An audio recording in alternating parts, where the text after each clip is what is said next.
makamatay si Bata. Pinatay mo siya! Saktong dumating si Bingo sa restaurant kaya nakita niya si Caroline pero nagtago ito hanggang makita siya ng isang staff at sinabihan siyang may dress code sila kaya hindi pwede ang binata doon lalo't nakatsinelas lang ito na agad siyang humingi ng pasensya sabay naghintay na lang siya sa labas.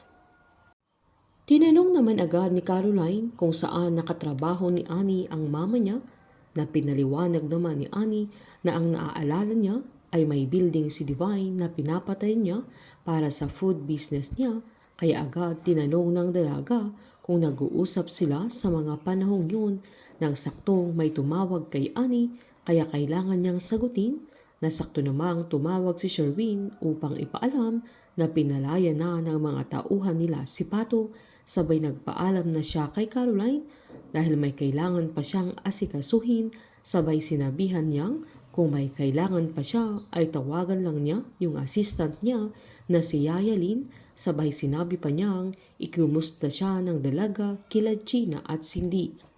Habang balisang-balisa si Cindy sa bahay nila na umiinom siyang mag-isa na pinipilit niyang isipin na hindi nakita ni Annie kung paano namatay si Divine na nalaglag pa niya yung alak niya kaya galit niyang inutusan yung yaya nila na bigyan siya ng iba. Maging si Gina ay umiinom ding mag-isa na aligaga din nito na giniit niya sa sarili niya na hindi siya pwedeng makulong.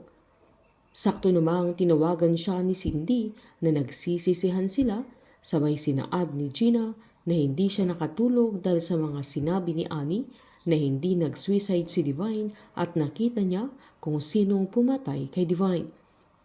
Sinabihan siya ni Cindy na imbes na magsisihan sila ay mag-isip sila ng paraan kung papaano nila mapapatahimik si Annie at sabay pa silang nagsabi na kailangan nila itong unahan. Habang naghihintay naman si Bingo ay nagpa-practice ito kung anong sasabihin niya kay Caroline na gusto niyang sabihin lahat ng pinakita niya sa dalaga ay walang katumbas na halaga na sakto ding papalabas si Annie na busy sa cellphone niya. Pagkasakay niya ng sasakyan ay hindi napansin ni Bingo yung sasakyang paparating kaya nang ihakbang niya ang mga paa niya ay nabangga siya ng sasakyan nila Annie.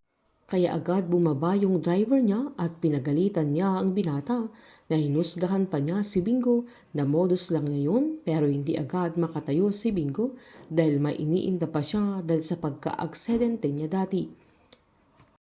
Nang bumaba si Annie ay natulala si Bingo dahil sigurado siyang siya yung nanay niyang nag-abandona sa kanya.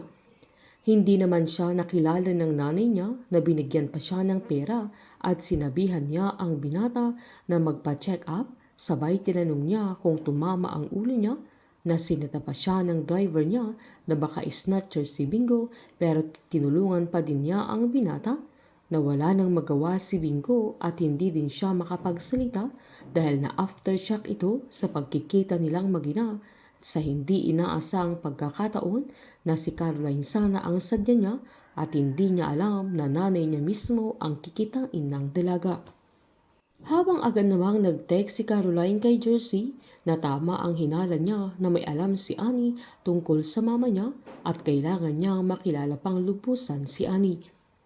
Nang uuwi na sana si Caroline ay saktong may nag-text sa kanya na unknown number at nagulat siya nang si Pato ang nag-text kung saan sinabi niyang malaya na siya at kailangan na nilang magkita.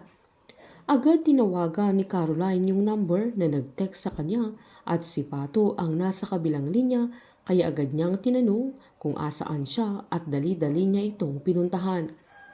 Malalaman na ni Caroline na naging empleyado si Pato ng GLC at magkakilala sila ni Cindy. Ibibigay lahat ni Pato ang mga ebidensya na may kinalaman sila Cindy at Gina sa pagkamatay ni Divine. Habang matitikman na nila Cindy kung papaano magalit si Caroline at hindi niya papalampasin ang ginawa nila sa kanyang mama.